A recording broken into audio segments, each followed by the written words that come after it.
Today's topic of the video is development of dentin bonding system first generation second generation third generation इसमें करेंगे। ठीक है, उसके बाद ये एच एंड रेजिन्स वगैरह जो है इसको हम देखेंगे। सो पिछले वीडियो में मैंने आपको जो है कॉन्फ़िगरेशन तक बता दिया था, सी फैक्टर, ठीक है, स्मीयर लेयर के बारे में भी मैंने आपको बता दिया था। ठीक है, इसमें जो पिछली वीडियो में एक्लूजल लोडिंग लगी थी, इसमें जो मेन पॉइंट आपने याद रखना है वो ये याद रखते हैं कि जब रिड्यूस होगा bond strength of the self etch and ends reduced, इसकी जो हमारे पास जो हमारे पास cyclic loading and preparation configuration होती है सिग्निफिकेंटली वो रिड्यूस करती है bond strength of self etch and resin adhesives की। ठीक है, तो development of dentin bonding systems, तो इसकी जो बिगनिंग है इसको आप एक दफ़ा रीड कर सकते हैं, बस इसमें इतना इंपॉर्टेंट नहीं है।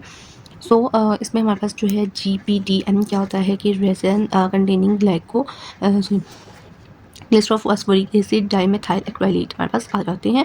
ठीक है, ये बॉन्ड करते हैं to the hydrochloric acid etch dentin surface के साथ। ठीक है, तो इसमें मेन चीज़ जो हमें याद रखनी है, देखनी है, हमारे पास फर्स्ट जनरेशन आ जाती है, फर्स्ट जनरेशन 1965। इसकी जो कंपोजिशन है उसमें हमारे पास क्या है कि सरफेस एक्टिव कोमोनोमर होते हैं इसमें, जिसमें हमारे पास क्या होता है NPG-GMA। ठीक है, NPG-GMA इसकी कंपोजिशन होती है, ये आपको पता होनी चाहिए। ठीक है, considered as the first generation dentin bonding system. इसका मैकेनिज्म ऑफ एक्शन देखिए तो वो हमारे पास क्या होता है कि जो कोमोनोमर्स होते हैं वो चिलेट करते हैं with calcium on the tooth surface to generate water resistance chemical bonds. ठीक है, of the resin to dentinal calcium. The main point जो आपको इसका याद रखना है वो हमारे पास क्या होता है, comonomers could chelate with calcium on the tooth surface. Bond strength में इसका जो आपने याद रखना है कि डेंटिन बॉन्ड स्ट्रेंथ होता है इसके मटेरियल का, जो कि हमारे पास रेंज में होता है 2 to 3 MPa। और इसके केमिकल रिजल्ट्स जो होते हैं उसमें हमारे पास क्या होता है कि इसके पुअर केमिकल रिजल्ट्स होते हैं जब इनको यूज़ किया जाता है रिस्टोर करने के लिए non carious lesions without mechanical retention. ठीक है, तो ये इसका हमारे पास क्या था, फर्स्ट जनरेशन की composition, mechanism of action, bond strength and clinical results. तो इसमें क्या है कि ये मैंने आपको जस्ट पहले भी बताया था कि इसमें मैं आपको MCQs पॉइंट्स पे ज़्यादा फोकस कर रही हूँ कि MCQs में आपको कौन से पॉइंट्स याद रखने हैं ताकि आपकी MCQs जो है वो कवर आउट हो जाए। ठीक है, सो सेकंड जनरेशन जो हमने फर्स्ट जनरेशन को रिवाइज कर लेते हैं। फर्स्ट जनरेशन में हमने देखा कि जो हमारे पास कंपोजिशन थी उसमें हमारे पास क्या था कि सरफेस एक्टिव कोमोनोमर थे।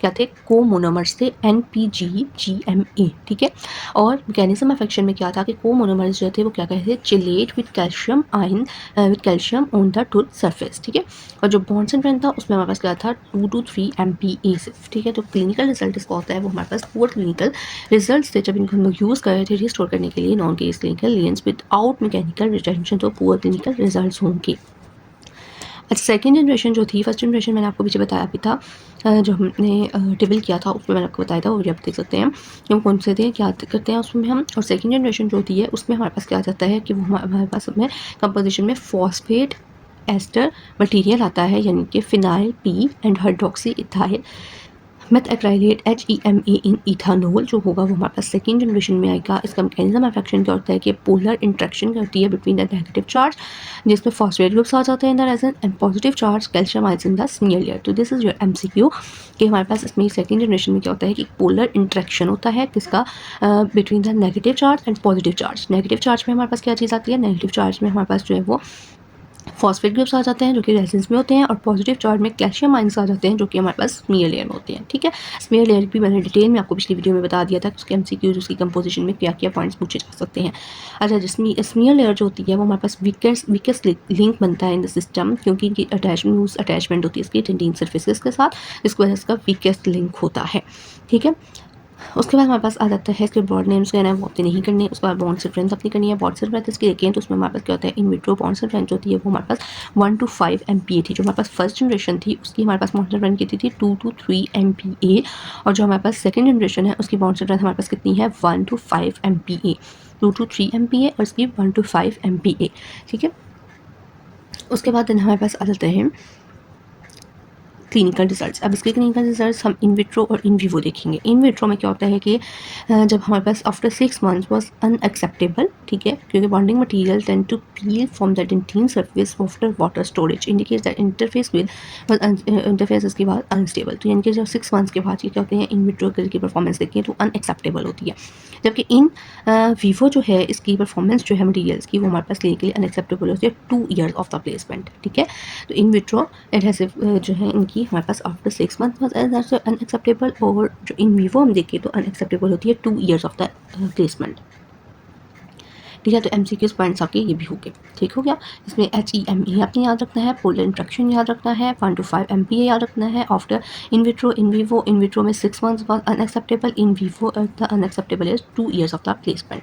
उसके बाद हमारे पास आ जाती है थर्ड जनरेशन। थर्ड जनरेशन में हम देखें तो इसमें जो हमें पॉइंट्स याद करने हैं उनमें हमारे पास क्या आता है। तो थर्ड जनरेशन में हमारे पास जो हमें याद रखते हैं वो होता है कि कंपोजिशन देखें तो फॉस्फेट बेस्ड मटेरियल्स आते हैं जिसमें है जो कि कंटेन करते हैं HEMAB और 10 carbon molecules known as 10 MDP, ठीक है। 10 MDP यानी कि methyl methacrylo oxylide dicyl sorry oxydecyl dihydrogen phosphate 10 MDP।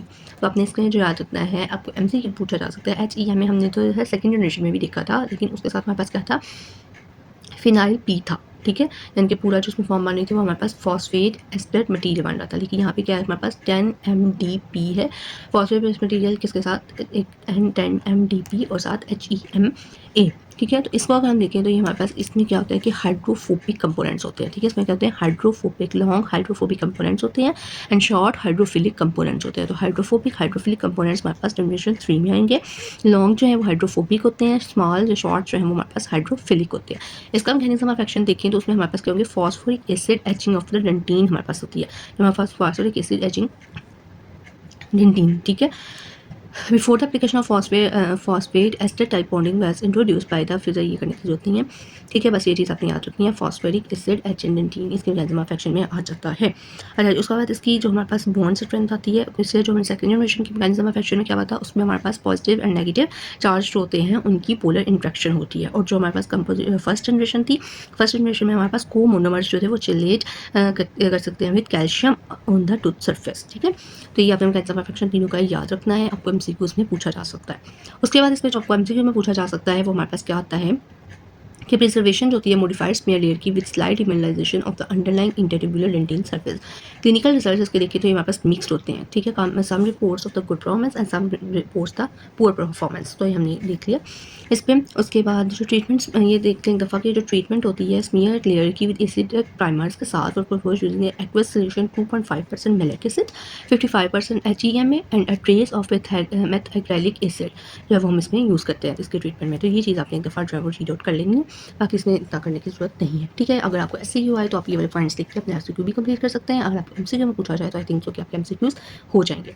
अगर current options of the resin dentine bonding, ठीक है। करंट ऑप्शंस कौन कौन से हैं for the dentine resin dentine bonding है, तो उसमें हमारे पास आ जाता है 3 step H and resin adhesive, ठीक है। E+P+B, ठीक है। Etch and primer and bonding. तो कंसेप्ट देखें तो स्मीयर लेयर जो है एक्ट करती है as a diffusion barrier that reduces the permeability of the dentin. तो स्मीयर लेयर जो है वो क्या करती है, एक्ट करती है एज अ स्मीयर लेयर की मैंने पिछली वीडियो में आपको जो है वो डिटेल बता दी हुई है, हम वहाँ से इसको देख सकते हैं MCQ के लिए। और उसके बाद स्मीयर लेयर जो है वो हमारे पास एक्ट करती है एज अ डिफ्यूजन बैरियर जो कि रिड्यूस करता है परमेबिलिटी ऑफ द डेंटिन को, ठीक है। तो ये MCQ पॉइंट है। अगर हम उस स्मीयर लेयर को रिमूव करते हैं या एसिड एचिंग के वजह से हम रिमूव करते हैं तो लेटर इंप्रूवमेंट आ जाती है in vitro bond strength of the resins to dentine, ठीक है। तो स्मीयर लेयर जो है वो हमने पीछे पढ़ा था, जो मैंने आपको टेबल बताया था पिछली वीडियो में, तो उसमें क्या था कि स्मीयर लेयर जो होती है उसको हम उसमें मैंने बताया था कि स्मीयर लेयर जो है रिमूव की जाती है एसिड एचिंग के साथ। एसिड एचिंग हम को ज़्यादा यूज़ करते हैं फॉस्फोरिक एसिड 37%, वो भी मैंने आपको पिछली वीडियो में बताया था। तो उसको जब रिमूव करेंगे तो बॉन्ड स्ट्रेंथ जो है वो हमारे पास उसमें इंप्रूवमेंट्स आ जाएंगी, ठीक है। उसके बाद स्टिमुलेशन जो होती है simultaneous application of an acid to enamel and dentine, जो हमारे पास इनके इनेमल और डेंटीन को जब हम इकट्ठे अप्लाई कर रहे होते हैं तो उस टेक्निक को हम लोग टोटल एच टेक्निक कहते हैं। टोटल एच टेक्निक की डेफिनेशन जो थी प्रॉपर वो भी मैंने पिछली वीडियो में आपको बता दी थी। Composition of enamel and dentine भी मैंने जिसमें आपको साथ शेयर की थी। Now more commonly called H and resin technique, ठीक है। एच एंड रेजिन टेक्निक, इसमें क्या होता है कि acid to enamel and dentine जो है वो इकट्ठे अप्लाई किए जाते हैं, ठीक है। एसिड जो होता है उसको इनेमल और डेंटीन पे जब अप्लाई किया जाता है तो उसे हम एच एंड रेजिन टेक्निक भी कहते हैं, ठीक हो गया। देन हमारे पास आ जाता है कि ये डायग्राम बनी हुई है, उसको मेरे का एक दफ़ा बस देख लीजिएगा। देन इसमें ये जो याद करने वाली चीज़ हमारे पास आ जाती है, अच्छा फोर्थ जनरेशन, इसको हम जो है वो डिस्क्राइब करते हैं, मतलब फोर्थ जनरेशन एडहेसिव, ठीक है। अब आपसे MCQ पूछा जा सकता है क्या कि जो हमारे पास 3 step H and resin adhesive है, 3 step H and resin adhesive system है, एच एंड रेजिन सिस्टम, यानी कि जिसपे हम लोग एसिड को जो है इनेमल और डेंटिन के साथ इकट्ठे स्टिमुलसली अप्लाई कर लेते हैं। इस जनरेशन को हम कौन सी जनरेशन कंसिडर करते हैं? तो इस जनरेशन को हम फोर्थ जनरेशन जो है वो कंसिडर करते हैं। ठीक हो क्या? 3 एसेंशियल कंपोनेंट्स किस में आ जाते हैं, जिसमें फॉस्फोरिक एसिड एचिंग जेल हम यूज़ करते हैं, उसको रिंज ऑफ करते हैं, प्राइमर लगाते हैं, कंटेन करते हैं जो कि hydrophilic monomers in the ethanol, acetone and water. ठीक है, और नॉन सॉल्वेटेड अनफिल्ड और फिल्ड रेजिन बॉन्डिंग एजेंट्स हमारे पास इसमें आ जाते हैं। ठीक है, तो अब देखिए कितनी ज़्यादा चीज़ें जो आपको क्लियर हो गई हैं इसमें। एमसीक्यूज़ आपको 3 इंपॉर्टेंट एमसीक्यूज़ मैंने इसमें बता दिए हैं 3 step etch and resin adhesive material में। जो मोस्ट इंपॉर्टेंट एमसीक्यू है इसका, वो हमारे पास क्या था, फोर्थ जनरेशन इसको हम कंसिडर करते हैं।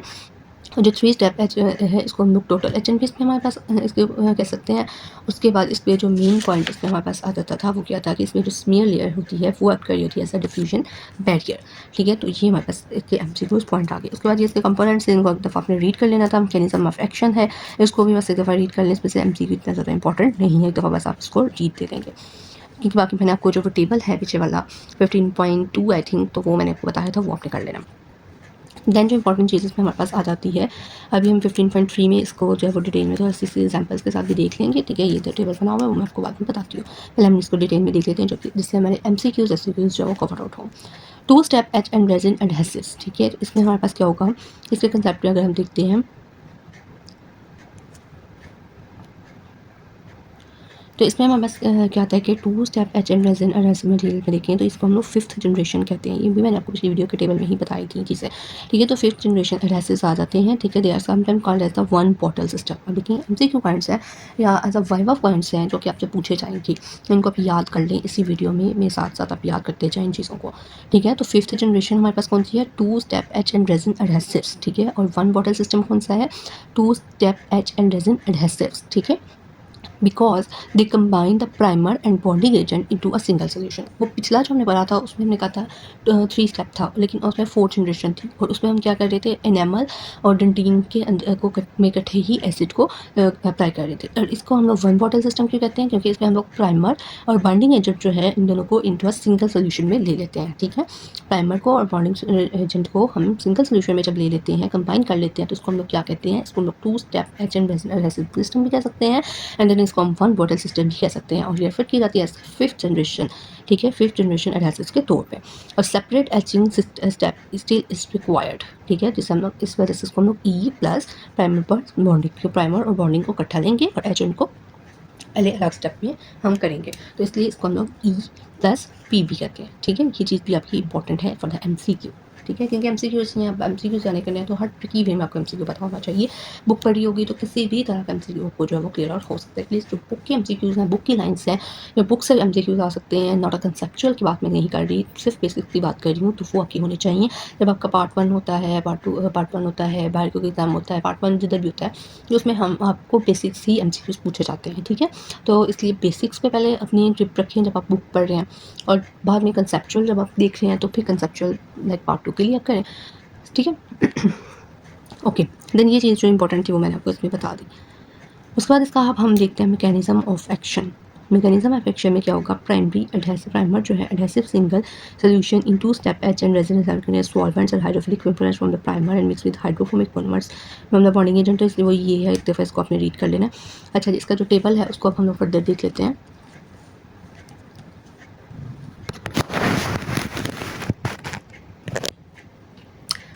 अच्छा, इसका जो टेबल हमारे पास आता है, 3 step etch and resin, 2 step etch and resin, 2 step self H, 1 step self H, 2 steps H and resin and 1 step. तो अभी जो हमने पहले 2 पढ़ी हैं, 3 step etch and 2 step H, मैंने बताया था 4th जनरेशन है, ये हमारे पास 5th जनरेशन है। ठीक है, अच्छा जी, अब इसके ब्रांड नेम्स हैं, ये आपको करने की ज़रूरत नहीं है। ठीक है, बहुत रेयर हो तो कभी आ सकता है एमसीक्यूज़ वरना नहीं आएगा। ठीक है, तो इसको करने की ज़रूरत नहीं है। इसके कंपोनेंट्स में देखिए तो हमारे पास क्या है, ये अच्छा जी, आपका एमसीक्यू यूक्यू भी एक दफ़ा आया हुआ है कि एडहेसिव सिस्टम को कैरेक्टराइज करें बाय द एडहेसिव स्ट्रेटजीज में, तो इसमें ये अपने सिर्फ इसकी टाइप्स लिखनी होती थी, आगे से इसके कंपोनेंट्स लिख देते थे। तो कंपोनेंट्स में आप एक दफ़ा देख सकते हैं, खुद भी फॉस्फोरिक एसिड है, हाइड्रोफिलिक प्राइमर है, बॉन्डिंग रेजिन है, इसमें फॉस्फोरिक एसिड है, और इसमें हमने कंबाइन कर दिया जो मैंने आपको पीछे बताया था। 3 स्टेप थे, 3 में हमारे पास क्या था, एच था, प्राइमर था और बॉन्डिंग एजेंट था, यानी कि EPB इकट्ठा था, ठीक है। इसमें हमारे पास क्या था, 2 स्टेप है, 2 स्टेप में E अलग है और PB हमारे पास इकट्ठा है। ये चीज़ अपने सर से इसको बस याद रख लेना। उसके बाद हमारे पास आ जाती है 2 स्टेप, ये मैंने जस्ट करा देती हूँ, मैं आपको डिटेल बताती हूँ। 2 स्टेप में हमने क्या करना है कि उसमें सेल्फ एचिंग प्राइमर इकट्ठा होगा, बॉन्डिंग यानी कि E और P इकट्ठा होगा और B जो है वो अलग होगा, ठीक है। मैंने यहाँ पे लिखा हुआ है, इससे आपको आइडिया हो जाएगा। इसमें हमारे पास क्या है कि सेल्फ एच का मतलब कि E सेपरेट है, सॉरी E और P जो है सेल्फ एचिंग प्राइमर अलग है, तो EP जो है वो इकट्ठा है, बॉन्डिंग अलग है, B अलग है। वन स्टेप में क्या है कि सारी चीज़ें जो हैं वो एक ही स्टेप में हैं, all in one self etch hydrophilic primer and bonding resin EPB इकट्ठा है, ठीक है। और इसमें क्या था, तीनों अलग से, इसमें PB इकट्ठा था, इसमें EP इकट्ठा था, इसमें EPB इकट्ठा था। इसको थोड़ा सा आप एक दफ़ा रिवाइज करेंगे ना इस वीडियो को देखते हुए, तो आपको ये याद हो जाएगी चीज़, ठीक है। उसके बाद 2 step self and etch resin और 1 स्टेप सेल्फ एच, तो इसमें फॉस्फोरिक एसिड है, हाइड्रोफिलिक बॉन्डिंग रेजिन्स आ जाते हैं, ठीक है। तो self etch hydrophilic primer and bonding resins आ जाएगा, फॉस्फोरिक एसिड और ये, ठीक हो गया। तो 2 स्टेप या फिर इसे हम लोग 1 स्टेप भी कह सकते हैं, सेल्फ एच, ठीक हो गया। उसके बाद हमारे पास 2 स्टेप सेल्फ एच की थोड़ा डिटेल में देखते हैं। तो इसमें मैंने कहा कि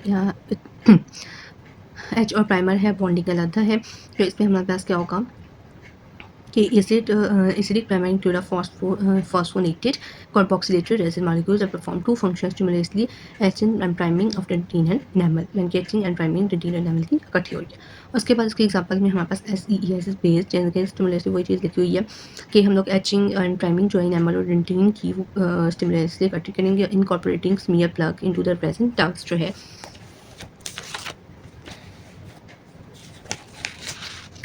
रेजिडेंट होगा। उसके बाद classification based on the pH हमारे पास आ जाती है।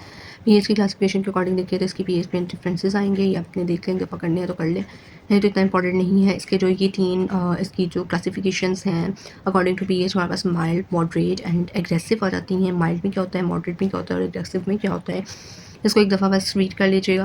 बस थोड़ा सा मैं बता देती हूँ आपको। जो हमारे पास माइल्ड होती है वो एक्सीलेंट डेंटिन बॉन्डिंग स्ट्रेंथ होती है एंड पुअर और इनेमल बॉन्ड, ठीक है। डेंटिन बॉन्ड उसका एक्सीलेंट होगा और इनेमल बॉन्ड जो है वो थोड़ा पुअर होगा। वेयर एज मोर एग्रेसिव जो होती है हमारे पास, more aggressive self etching system provide the reverse, उसमें रिवर्स हो जाएगा, ठीक हो गया। उसके बाद हमारे पास एडवांटेजेस आ जाते हैं, लिमिटेशंस आ जाती हैं। एडवांटेजेस इसके क्या आते हैं कि जब एलिमिनेट करते हैं रेजिन को एंड ड्राइंग,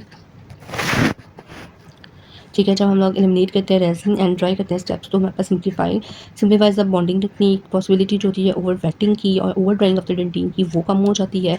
उसके बाद वाटर जो है वो ऑलवेज कंपोनेंट होता है एसिडिक प्राइमर का, तो हमारे पास जो का मोनोमर्स जो हैं आयोनाइज होंगे और ये सारा बस एक दफ़ा पढ़ने की जरूरत नहीं है। लेस टेक्निक सेंसिटिव है देन द एच रेजिन, जो ऐसी केस हैं वो हमारे पास लेस टेक्निक सेंसिटिव है than the etch and resin adhesive से, ठीक है। तो थोड़ा सा डिफ्रेंशिएशन पॉइंट्स होते हैं वो थोड़े से बस आप याद रख लें तो उससे ये हो जाएगा।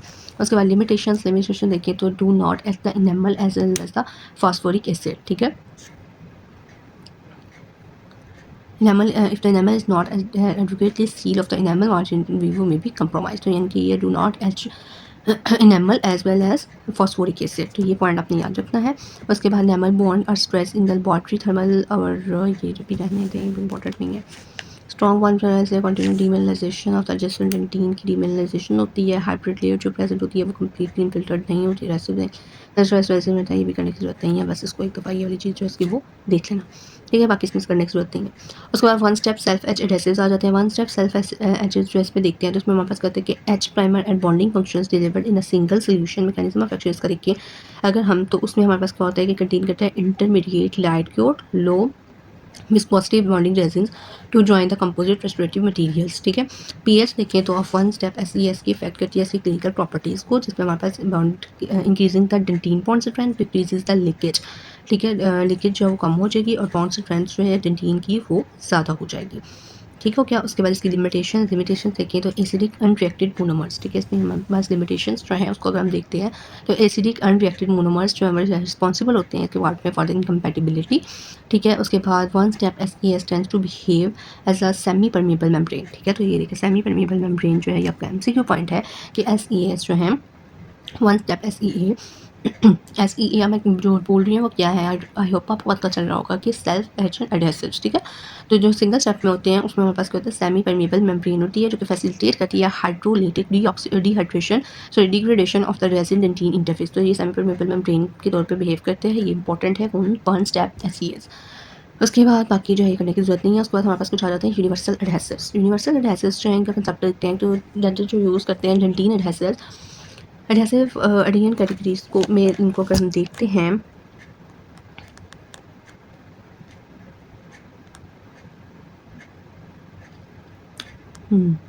अच्छा जो हमारे पास वन स्टेप आता है, वन स्टेप SEA हमारे पास ऐसा यूनिवर्सल एडहेसिव होते हैं, also benefit for the application of extra hydrophobic bond strength के में भी इंपॉर्टेंट आ जाता है।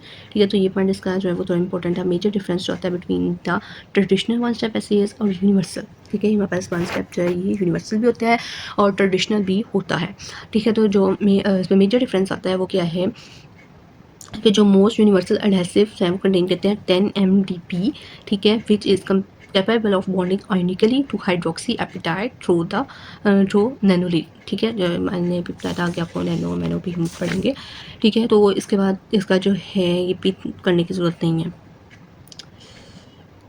ये करने की ज़रूरत नहीं है। बस ये चीज़ में याद रख लें कि जो हमारे पास ट्रेडिशनल और यूनिवर्सल है उसमें डिफरेंस क्या आता है कि जो हमारे पास यूनिवर्सल होता है उसमें 10 MDP होता है जो कि कैपेबल होता है बॉन्ड करने के लिए ionically to the hydroxyapatite through the nanolayer. ठीक है, बस ये याद रख लें। बाकी जो है वो एक दफ़ा अगर आप रीड करना चाहते हैं तो कर सकते हैं, नहीं करना चाहते तो आप इसको स्किप कर सकते हैं। ठीक हो गया। उसके बाद ये चीज़ याद रख लें कि जो यूनिवर्सल एडहेसिव्स होते हैं वो शो करते हैं sign of interfacial bonding degradation after 12 month water storage when applied either the self etch और etch and resin adhesives also the self etch storage should less mono nano leakage. ठीक है, तो nano leakage क्या है, nano leakage क्या है वो हम पढ़ते हैं। अच्छा जी, ये टेबल भी कर लीजिएगा। अच्छा, मेन इंपॉर्टेंट चीज़ पे चलते हैं हम। Clinical considerations during the adhesion moist versus dry dental cases। अच्छा जी, एक हमारे पास मॉइस्ट सरफेस होती है तो एक हमारे पास आ जाती है ड्राई सरफेस। तो इनको हम किस तरह से देखते हैं, तो जो मॉइस्ट बॉन्डिंग टेक्निक है with etch and resin adhesives, इसमें क्या होता है कि हमारे पास ड्राइंग जब हम ड्राई करते हैं डेंटिन सरफेस को एयर के साथ तो वो कॉज करती है डेंटिनल कोलेजन। ठीक है, उसमें जो डेंटिनल कोलेजन होती है हमारे पास डेंटिन में वो क्लैप करती है और प्रिवेंट करती है मोनोमर्स को from penetrating the nano channels. ठीक है, जो कि फॉर्म होता है जैसे dissolution of the hydroxyapatite crystals के साथ बिटवीन द कोलेजन फाइबर्स। तो मॉइस्ट बॉन्डिंग टेक्निक जो है वो यूज़ की जाती है with etch and resins adhesives जो कि प्रिवेंट करती है स्पेशल इंट्रेशंस यानी कि कोलेजन क्लैप्स से डेट अक्कर ऑन ड्राइंग डेमिनेशन। तो देखिए ये दोनों में डिफरेंस लिखा हुआ है, ड्राइंग में और मॉइस्ट में। जो हमारे पास ड्राइंग होगी उसमें हमारे पास क्या होता है कि जो हमारे पास डेंटिनल कोलेजन जो कि टू क्लैप्स। ठीक है, जो डेंटिनल कोलेजन क्लैप्स करती है विच वुड प्रिवेंट करती है मोनोमर्स को फ्रॉम पेनिट्रेटिंग द नैनोजेलेंस। ठीक है, लेकिन जो हमारे पास मॉइस्ट बॉन्डिंग होती है वो उसमें हमारे पास वो प्रिवेंट करती है स्पेशल अल्ट्रेशंस को। ठीक है, स्पेशल अल्ट्रेशंस को जो कि अक्कर होती हैं ऑन ट्राइंग द डिमिनलाइजिंग डेंटिन। तो मैकेनिज्म ऑफ एक्शन जो इसका है वो हमारे पास डिपेंड करता है, वो ये बॉक्स है, इसको एक दफ़ा पढ़ लेना। उसके बाद ये जिसमें हमारे पास चीज़ें आ जाएंगी उनको अपने देखना है। मेथड डैप कॉटन पैलेट से कर सकते हैं, हाई वॉल्यूम सक्शन से, डिस्पोजेबल ब्रश से, लेबोरेटरी टिश्यू पेपर से जो है हम लोग जो है वो मॉइस्ट बॉन्डिंग इसको जो है वो हम लोग कर सकते हैं ड्राई को। ठीक है, ये इंपॉर्टेंट नहीं है इतना, बस एक दफ़ा आपको थोड़ा सा आइडिया होना चाहिए। Air drying of etch and dentin, ये भी आपको करने की ज़रूरत नहीं है, एक्स्ट्रा पॉइंट्स हैं। अच्छा, ये जो है ना ये इंपॉर्टेंट है, role of water in the self etch adhesives. ठीक है, role of water in the self water का क्या रोल होता है in bonding mechanism of SEA and adhesives में, तो ये हम थोड़ा सा देख लेते हैं, ये इंपॉर्टेंट है। अच्छा, वाटर जो है वो हमारे पास 10 to 30 वेट में देखिए परसेंटेज इसकी जो है वो ऐड की जाती है हाइड्रोफिलिक फॉर्मुलेशन में। ये आयोनाइज करता है एसिडिक मेथाइलेट मोनोमर्स में। ठीक है, और ये सोलिबलाइज एंड करता है कैल्शियम और फॉस्फेट आयंस को जो कि फॉर्म होते हैं in the interaction of the monomers and dentins and enamels. तो ये जो पॉइंट्स हैं ये इसके आप याद रखने हैं। वाटर की जो ये इसमें इंपॉर्टेंट है, ये इंक्रीज़ करता है वाटर कंसनट्रेशन। ठीक है, फ्रॉम 0 to 60 वॉल्यूम। ठीक है, and then increase the water concentration lowering the bonding efficiency of the respective adhesive materials. जो हमारे पास वन स्टेप SEAs है हायर वाटर अब्जॉर्प्शन होती है और सोल्यूबिलिटी होती है दैन टू स्टेप SEAs। तो ये आपका MCQ है, ये आपको पता होना चाहिए इसमें जो 1 स्टेप है उसकी वाटर एब्जॉर्प्शन ज़्यादा होती है या सॉल्युबिलिटी जो है वो ज़्यादा होती है दैन 2 स्टेप SCS से, ठीक है। बाकी दफ़ा रीड कर लीजिएगा। Role of protein in the dentine bonding, protein जो है उसका क्या रोल होता है इन डेंटीन बॉन्डिंग, तो उसमें कोलेजन टाइप 1 आ जाता है हमारे पास, उसको हम देखते हैं। रोल ऑफ मैट्रिक्स मेटाप्रोटीन्स आ जाती हैं, रोल ऑफ डेंटीन फॉस्फोप्रोटीन्स आ जाती हैं, ठीक हो गया। तो इसमें हमारे पास कोलेजन 1 जो है वो हमारे पास मेन ऑर्गेनिक कंपाउंड है ऑफ द डेंटीन। कोलेजन 1 जो है मेन ऑर्गेनिक कंपाउंड है ऑफ द डेंटीन 90%। उसके बाद longer etching time by the nature the collagen fibres, fibrils और नॉर्मल फिफ्टीन एसिडेंट does not change the special configuration of the collagen. Etchant जो है etching होती है वो 15% with phosphoric acid does not compromise the bonding substrate. ये जो lines मैंने अंडरलाइन की हुई हैं ये आप याद कर लीजिएगा, एक दफ़ा पढ़ लीजिएगा। इसमें ये जो चीज़ है वो थोड़ी सी इंपॉर्टेंट है कि टाइप 1 ग्लाइकेंस में हमारे पास कौन कौन से आ जाती हैं, proteoglycans, siblings, small integrin binding ligaments, उसके बाद ग्रोथ फैक्टर्स, मैट्रिक्स मेटाप्रोटीन्स और उसके बाद सीरम प्रोटीन्स। ये आपको नाम जो है वो आने चाहिए, आप लोगों ने जो इसमें पढ़ा हुआ है ओरल बायोलॉजी में, ठीक है। रोल क्या होता है मैट्रिक्स मेटामेलोप्रोटीन्स का वो आपको थोड़ा सा पता होना चाहिए। इसके अंदर एंजाइम्स कौन कौन से होते हैं, जिलेटिनेज, कोलेजिनेज, एंजाइमेलेज, ठीक है। तो ये आपको याद होना चाहिए MMP 2820 2820 2820, ठीक है। 2820 याद रख लेना, इनके याद कर लें, लेकिन 2820 और जिलेटिनेजेस, कोलेजिनेजेस, एनामेलेजेस, ये आपको जो है क्या है एंजाइम्स हैं, ठीक है। और सेवरल रीजंस इसके क्यों या वो अपनी दफ़ा पढ़ लेंगे। रोल ऑफ डेंटीन फॉस्फोप्रोटीन ये भी करने की जरूरत नहीं है। Micro leakage and nano leakage important है, SCQ पॉइंट है, इसको मैं जो है वो अलग से आपको छोटी सी वीडियो में जो है वो बता दूँगी, ठीक है। उसके बाद बायोकम्पैटिबिलिटी में आपने क्या चीज़ याद रखनी है कि रोल क्या होता है एडेसिव सिस्टम्स का, and the biocompatibility and phosphoric acid etching का। तो ये मैं लाइन अंडरलाइन की हुई है, इनको आप एक दफ़ा जो है अपनी बुक में नोट डाउन कर लें, क्योंकि वीडियो तो लंबी हो चुकी है, आप थक चुके होंगे। अच्छा जी, जो रोल है एडहेसिव सिस्टम्स का इसमें क्या है कि use of bases and liners was considered essential to protect the pulp from the toxicity of the restorative materials, ठीक है। फॉस्फोरिक एसिड एचिंग जो है इसका क्या होता है ये भी मैंने आपको बताया हुआ है कि इसमें ये लेयर में मेनली इसका जो है वो रोल आ रहा होता है, किस इसको यूज़ करते हैं और इसका क्या है प्रोसीजर, और ये उसके ये पॉइंट्स जो हैं ये आपने अंडरलाइन कर लेने हैं, इनको एक दफ़ा रीड कर लेना है। एचिंग रेट जो है वो इंक्रीज़ कर होता है dramatically with lower pH, this is जो है MCQ क्वेश्चन। और ये बफरिंग इफेक्ट इसका होता है आफ्टर हाइड्रोक्सी एपिटाइट के साथ, इस वजह से ये लिमिटेड इसके इफेक्ट्स होते हैं अंदर डेंटीन, ठीक हो गया। Incompatibility issues with self pure and dual colour composites, ये करने की ज़रूरत नहीं है, ठीक है।